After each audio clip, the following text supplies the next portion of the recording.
It was supposed to be just another Tuesday night on The Late Show, the kind where celebrities promote their latest projects, share amusing anecdotes, and leave the audience entertained. But sometimes television stops being entertainment and becomes something far more powerful. Sometimes it becomes a lifeline thrown to drowning souls. Sometimes it becomes the moment when three strangers discover that human connection can transcend every boundary that society builds between us. The Ed Sullivan Theater hummed with its usual pre-show energy. Audience members filed into their seats, chattering excitedly about seeing Keanu Reeves in person. The man himself sat in the guest chair, that familiar, quiet intensity radiating from him like heat from a banked fire. For 45 minutes, he and David Letterman had been conducting what felt like a master class in thoughtful conversation, the kind that reminded viewers why late-night television could be more than just background noise. David Letterman, behind his iconic wooden desk with its perfectly arranged cards and coffee mug, was in his element. At 68, he'd perfected the art of drawing out the deeper thoughts from guests who came prepared to give surface-level answers.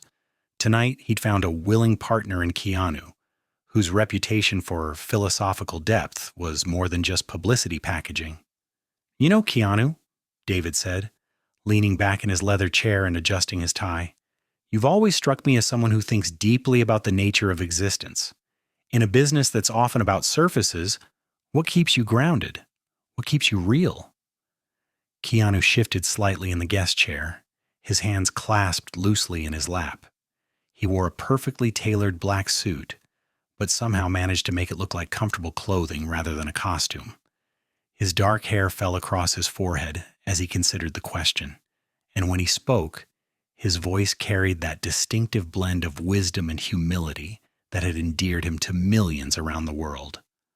"I think it's important to remember that we're all just walking each other home," he said, his eyes meeting David's directly before scanning across the audience. "Fame, success, money, all of that external stuff, it's temporary. It's like weather. It changes. What doesn't change is our fundamental need for connection, for compassion. What matters is how we treat people along the way, especially the people who have no power to help or hurt our careers." The audience murmured appreciatively. This was classic Keanu, the philosopher hidden behind the action hero persona, the man who famously gave away most of his Matrix earnings to the crew, who rode the subway like any other commuter, who treated every interaction as if the other person mattered deeply. David nodded, ready to transition to another question about Keanu's upcoming film, when Paul Schaffer signaled from the bandstand. Commercial break time. The familiar choreography of television production began to unfold. As the applause signs dimmed and the studio lights shifted to their break configuration, casting longer shadows across the theater, something unexpected happened. A man in work clothes emerged from the audience seating area, moving with the careful determination of someone who had made a decision that terrified and compelled him in equal measure. He was clearly nervous, clutching a worn baseball cap in weathered hands that spoke of decades of physical labor. His maintenance uniform identified him as part of the theater's cleaning crew, one of the invisible army of workers who kept the glamorous world of television running smoothly. He was perhaps 50, with graying temples and the kind of deeply lined face that comes from carrying more worry than any person should bear. "Mr. Reeves?" the man said, his voice barely audible over the ambient studio noise of shifting camera equipment and crew conversations. "I'm sorry to bother you, sir. I know this isn't proper. My name is Miguel Santos." Keanu immediately turned toward the voice, his full attention shifting with the kind of focus that had made him one of Hollywood's most respected actors. David, still seated at his desk but watching with growing curiosity, gestured for his security team to hold back as they moved to intercede. "Wait," Keanu said, raising a gentle hand to the approaching security personnel. He stood up from his chair with fluid grace and walked toward Miguel, crossing the invisible barrier between performer and audience member. "It's completely okay. What can I do for you, Miguel?" Miguel's hands shook as he spoke, but his voice grew steadier with each word as if Keanu's attention was giving him strength. "Mr. Reeves, I clean this theater every night after the shows. I also work double shifts at St. Mary's Hospital downtown in the pediatric ward. My daughter Sofia, she's 8 years old. She's been fighting acute lymphoblastic leukemia for 2 years now." The words hung in the air like smoke from a prayer candle. Around them, the studio crew had begun to quiet down, sensing that something significant was happening. Camera operators paused in their equipment adjustments. Sound technicians stopped their level checks. Even the audience members close enough to hear had fallen silent. Miguel continued, his voice growing stronger despite his obvious nervousness. "She's watching tonight from her hospital room. It's her 8th birthday today, and she made me promise to ask you something.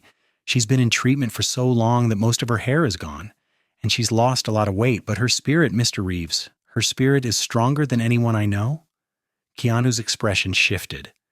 The polite attention of a celebrity meeting a fan transforming into something deeper, more personal. He took a step closer to Miguel, and everyone watching could see the exact moment when the famous actor became simply a human being listening to another human being's pain. "She wanted to know if you might say hello to her," Miguel continued. "She says you're her favorite superhero, not because of the flying or the special effects, but because in your movies you protect people who can't protect themselves. She says Neo and John Wick are heroes because they never give up, even when everything seems impossible." David Letterman had been watching this exchange with growing fascination. In 33 years of hosting late-night television, he'd seen countless moments of human drama, but something about this interaction felt different. As the commercial break time dwindled, he made a decision that would define not just the rest of the show, but potentially the rest of his career. He stood up from his desk, his movements deliberate, and approached the two men. "Miguel," he said, his voice carrying the authority that had made him one of television's most respected hosts, "would Sofia like to talk to Keanu on television? Right here, right now, in front of all these people?" Miguel's eyes widened, the possibility almost too much to comprehend. "She would. Mr. Letterman, that would mean everything to her." "To both of us. I've been working 16-hour days to pay for her treatments, and sometimes I feel like I'm failing her, but this would give her something to fight for." As they returned from commercial break, David made an announcement that was unprecedented in the show's history. He looked directly into camera one, his expression serious but warm. "Ladies and gentlemen, we're going to do something completely different tonight. We have a very special young lady we'd like to call, a little girl named Sofia Santos, who's celebrating her 8th birthday in a hospital room downtown. With your permission, and with Keanu's help, we're going to wish her a happy birthday live on the air." The audience responded with warm applause, though they didn't yet understand the full gravity of what they were about to witness. In the control room, producers scrambled to coordinate the technical aspects of a live phone call, something that required careful preparation to avoid broadcast delays and audio issues.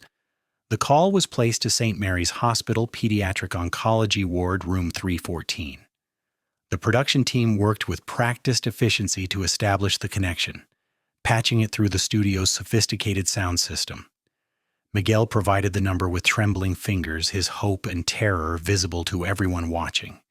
As the phone rang, an unusual silence settled over the normally energetic studio. 300 audience members held their breath. Keanu stood beside Miguel, one hand resting gently on the older man's shoulder. David returned to his position behind the desk, but his usual casual demeanor had been replaced by something more focused, more reverent. The phone rang once, twice, 3 times.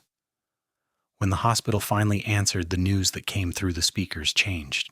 Everything in that theater, and for everyone watching at home.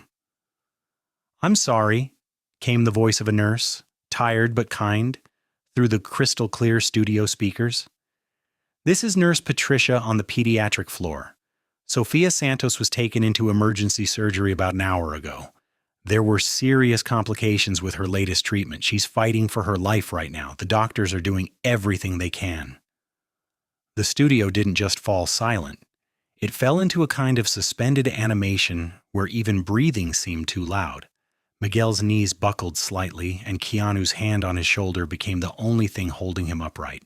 David Letterman, who had navigated countless unexpected moments in his decades of television, found himself in completely uncharted territory. "Miguel," Keanu said softly, his voice barely picked up by the highly sensitive studio microphones. I need to tell you something. Something I don't talk about often. The cameras continued to roll, but everyone in the theater understood that this was no longer entertainment. This was something raw and real and achingly human unfolding in front of them. Keanu slowly removed his black suit jacket, the same impeccably tailored garment that had become part of his iconic image, the uniform of his on-screen personas. He held it for a moment as if weighing not just its physical presence but its symbolic meaning, then handed it to Miguel with both hands, the gesture as formal and significant as a military honor being bestowed. I lost a daughter too, Keanu said, his voice steady but heavy with years of carefully contained pain. Her name was Ava. She was stillborn in 1999. My partner Jennifer and I, we had planned everything. The nursery was ready, we had names picked out, we had dreams about teaching her to ride bikes and helping her with homework, and then she was just gone. Miguel clutched the jacket to his chest, and everyone watching could see him processing the fact that this man, this celebrity, who seemed to live in a different universe, understood his fear in the most intimate way possible. I know the terror you're feeling right now, Keanu continued, the helplessness, the rage at a universe that would let children suffer. I know what it feels like to stand in a hospital hallway and realize that all your money, all your success, all your supposed power means absolutely nothing when someone you love is fighting for their life. Miguel whispered, so quietly that the microphones almost didn't catch it. I don't know what to do. I've worked every hour God gives me to pay for her treatments, but it never feels like enough. Nothing I do feels like enough.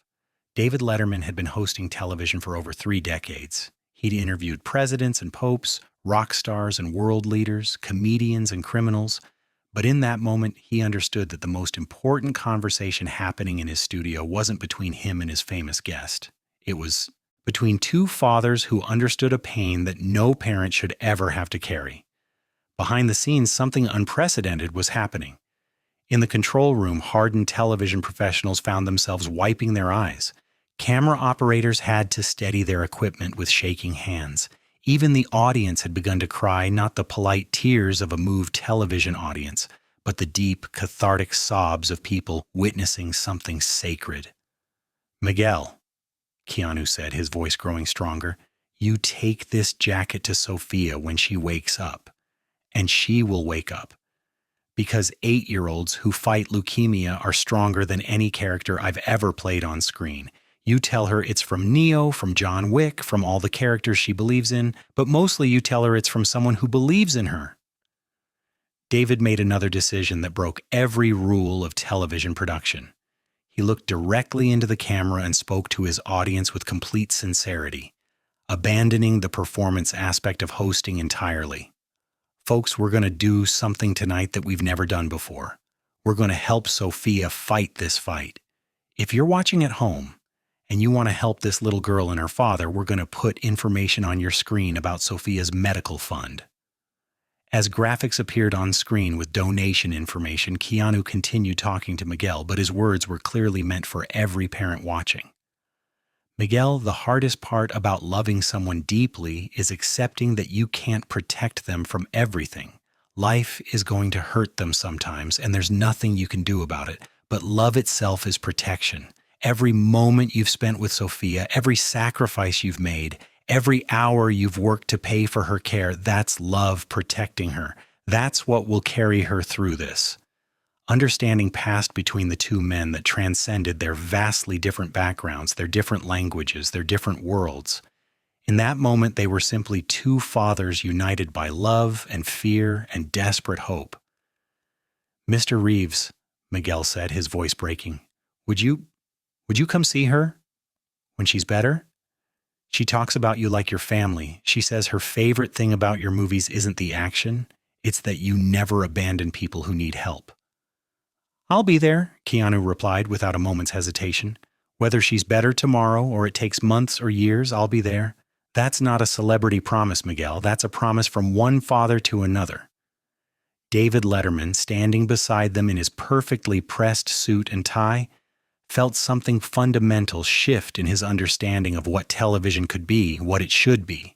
This wasn't entertainment anymore. This was ministry, witness, a reminder that behind every face in every audience there were stories of love and loss and hope that deserved to be honored. The show continued, but the energy had completely transformed. The remaining segments felt secondary, almost irrelevant. When they tried to return to the planned interview format, both David and Keanu seemed distracted, their attention still focused on Miguel, who had been given a seat in the front row. After the taping ended, Keanu asked Miguel to stay, and together they called the hospital again. Sofia was stable, out of surgery, but still critical. "She's going to fight," Miguel said, holding Keanu's jacket like armor. "She's stronger than both of us." "Yes, she is," Keanu agreed, "and now she's not fighting alone." 6 months later, Sofia Santos was declared cancer-free. The jacket hung in her hospital room throughout recovery, and she wore it to every appointment. It became her superhero costume, her armor against fear. The Late Show episode became one of the most watched in the program's history, raising over $4 million for pediatric cancer research. Sofia's story became a symbol of hope for families worldwide. Keanu kept his promise beyond simple hospital visits. He became a regular presence in Sofia's life, bringing books, teaching her chess, listening to an 8-year-old girl teach a famous actor about courage. David Letterman later said that Tuesday Night reminded him why he had gotten into television, not for laughs or ratings, but for moments when entertainment becomes a bridge between human hearts. Some Tuesday nights are just Tuesday nights, but occasionally they become reminders that behind every story, there are human beings hoping to be seen, heard, reminded they're not walking through darkness alone. Sofia Santos taught a studio and millions of viewers that love transforms suffering into hope, and ordinary moments become extraordinary when touched by genuine compassion.